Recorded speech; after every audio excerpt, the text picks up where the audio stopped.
Assalamualaikum.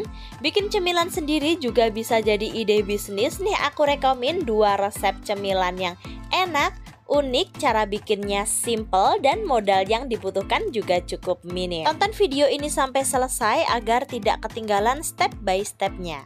Resep yang pertama. Siapkan wadah, masukkan 250 gram tepung tapioka. Tambahkan 5 siung bawang putih yang sudah dihaluskan. 1 saset kaldu bubuk, ini yang harga 500-an ya. Aku menggunakan Royco rasa ayam. Kalau teman-teman mau menggunakan merek ataupun rasa lain juga boleh. Setengah sendok teh garam. Setengah sendok teh lada putih bubuk. Lalu kita aduk sampai bahan-bahan ini tercampur rata. Lalu masukkan 220 ml air mendidih. Kita masukkan secara bertahap sambil diaduk seperti ini.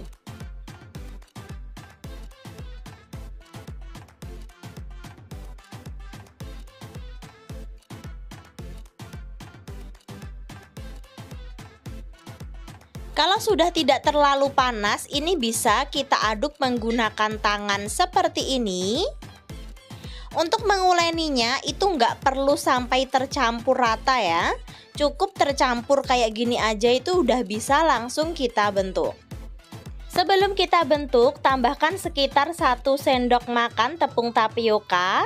Untuk biar nanti tidak lengket ya waktu kita membentuknya. Kita ambil sedikit adonan secukupnya aja.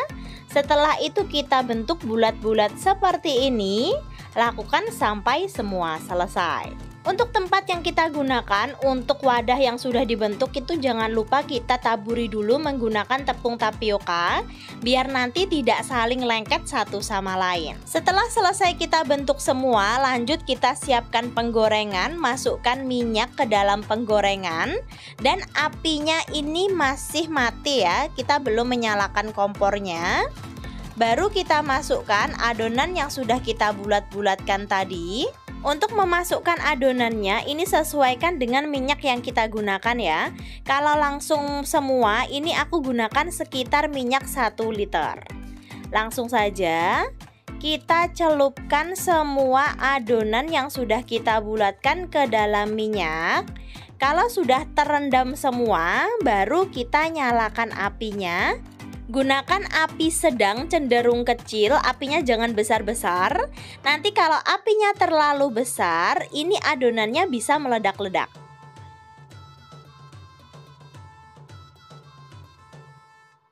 Nah, ini minyaknya udah mulai panas ya. Jadi untuk cimolnya sudah mulai mengapung.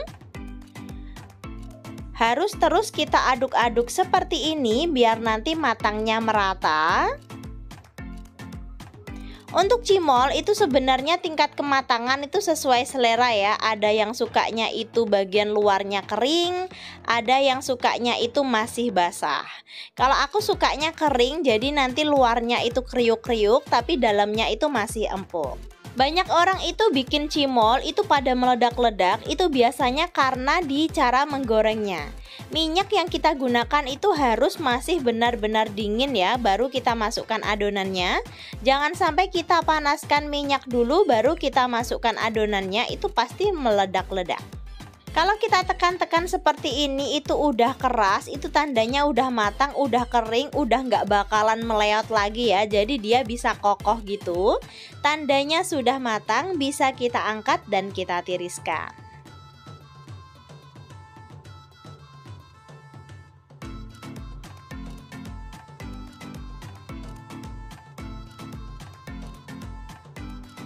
Untuk meneriskannya udah aku siapkan wadah, di bagian atasnya aku beri kertas. Biar nanti kalau ada minyak yang menempel dia bisa tiris di sini ya. Untuk satu resep itu hasilnya banyak banget. Ini aku hitung sekitar 80 butir. Untuk hasilnya seperti ini ya, kita mau coba cek dulu.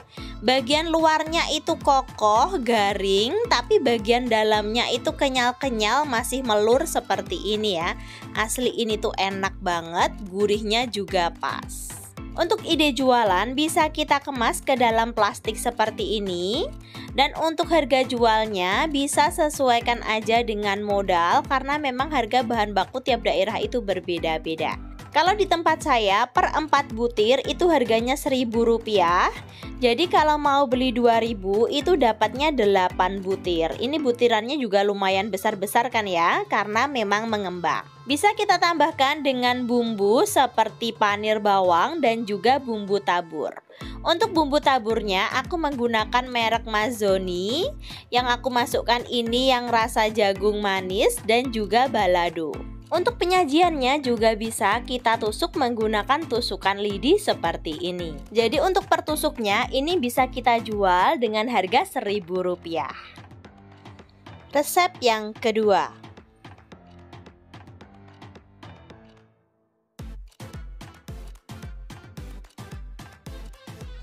Masukkan 200 ml air ke dalam wadah.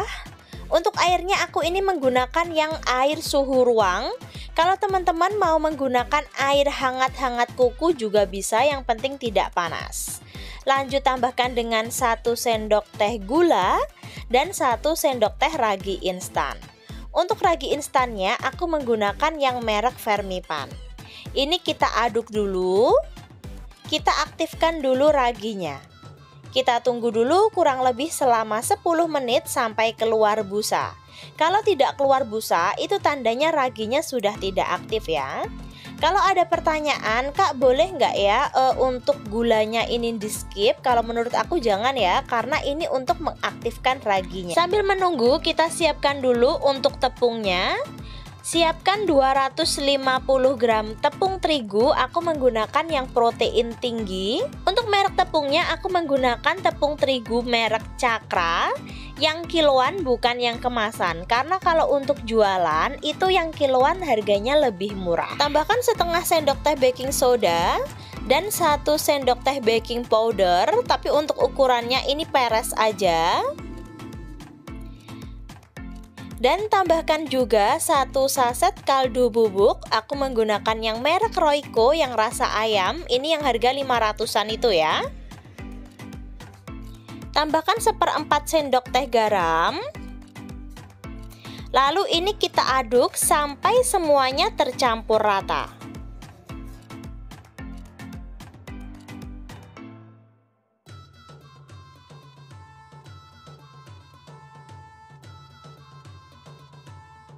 Setelah 10 menit ini adonan ragi instannya sudah ada busa-busanya, itu tandanya udah aktif ya. Lalu kita masukkan adonan tepung ini, kita masukkan aja semua, lalu kita aduk, kita campur sampai rata.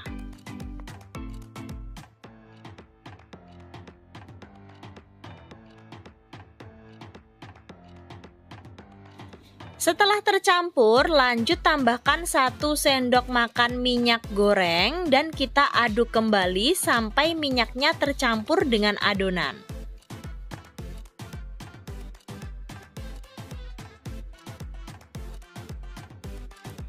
Setelah tercampur rata, kita mau diamkan dulu untuk adonannya. Kita tutup, diamkan kurang lebih selama 1 jam. Sampai adonan ini mengembang. Setelah kita diamkan kurang lebih 1 jam, untuk hasilnya ini bisa mengembang 2 kali lipat seperti ini. Lalu kita kempiskan, kita keluarkan dulu untuk udara-udara atau gas yang ada di dalam adonan ini. Kita kumpulkan lagi. Di sini aku tidak menggunakan sarung tangan ya, karena nanti kalau menggunakan sarung tangan itu lengket dan juga lebih ribet aja. Waktu kita pegang adonannya ini terasa lebih lembut ya setelah didiamkan. Dan ini tuh elastis banget hasil adonannya. Dan siap untuk kita bentuk dan kita goreng. Siapkan tatakan atau bisa juga menggunakan meja, tapi yang penting alasnya itu yang bersih ya. Kita beri dulu dengan sedikit minyak, kita ratakan. Jangan diberi tepung ya, tapi diberi minyak goreng aja. Lalu kita letakkan adonannya. Karena ini terlalu besar ya, jadi ini mau aku bagi dulu menjadi 2 bagian biar nanti untuk membentuknya itu lebih mudah. Untuk membentuknya, aku menggunakan rolling pin terbuat dari kayu. Kita olesi dulu menggunakan minyak goreng. Kalau teman-teman gak ada rolling pin, juga bisa menggunakan gelas ataupun botol kaca. Sampai berbentuk persegi 4 seperti ini, baru kita bentuk. Ini aku potong dulu menjadi 2 bagian memanjang seperti ini. Lalu aku bagi kecil-kecil. Dengan bantuan sumpit, ini sumpitnya aku basahi dulu menggunakan air. Kita tempel, kita basahi bagian atasnya. Lalu kita beri 1 adonan lagi di atasnya. Jadi kita tumpuk seperti ini. Dan kita tekan dengan sumpit lagi biar menempel dan tidak lepas waktu kita goreng. Dan sebelum digoreng, ini harus ditarik dulu seperti ini ya, biar nanti hasilnya itu panjang dan besar. Biar hasil gorengannya bagus, itu gunakan minyak yang banyak, apinya sedang. Kita masukkan minyak sudah panas. Dan apinya jangan terlalu besar ya, biar nanti matangnya itu bagus, warnanya cantik, tidak gosong. Baru kita masukkan ke dalam minyaknya, itu udah terlihat mengembang besar. Jadi untuk hasil cakwenya dalamnya terlihat berongga. Untuk bentuknya aku yakin teman-teman di rumah hasilnya malah tambah lebih bagus bentuknya. Apalagi kalau untuk jualan kan bikin tiap hari ya, jadi nanti hasilnya malah tambah lebih bagus. Untuk menggorengnya ini harus sesekali dibalik atau diaduk biar nanti warnanya itu merata, tidak gosong. Kita goreng sampai berwarna coklat keemasan. Cemilan cakwe ini memang enak banget kalau disantap selagi hangat. Jadi kalau untuk jualan itu saran saya kita goreng dadakan aja. Biar nanti kalau ada yang beli baru kita goreng, hasilnya jadi nanti hangat-hangat waktu dinikmati. Nah ini warnanya udah cakep banget ya, warnanya coklat keemasan seperti ini, tandanya udah matang, bisa kita angkat dan kita tiriskan. Setelah kita goreng tuh hasilnya terlihat besar-besar banget ya, padahal tadi potongannya itu kecil-kecil. Untuk hasilnya juga bagus, adonannya pas banget, luarnya itu garing tapi dalamnya itu masih empuk. Kita coba dulu lihat bagian dalamnya, terlihat berongga bagus ya.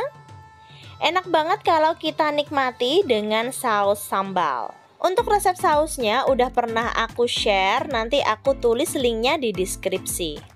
Rasanya itu pas ya, gurihnya pas, untuk teksturnya bagian luarnya itu garing, dalamnya itu masih empuk. Untuk satu resep ini menghasilkan 25 cakwe yang besar-besar seperti ini. Untuk harga jual itu sesuaikan aja dengan modal karena memang harga bahan baku tiap daerah itu berbeda-beda. Kalau di tempat saya ini per bijinya bisa kita jual antara harga Rp2.000 sampai Rp3.000. Untuk pengemasan bisa kita masukkan ke dalam gelas cup seperti ini atau juga masukkan ke dalam plastik dan diguyur dengan sausnya. Terima kasih sudah menonton, semoga video ini menginspirasi. Sampai jumpa di video kita berikutnya. See you!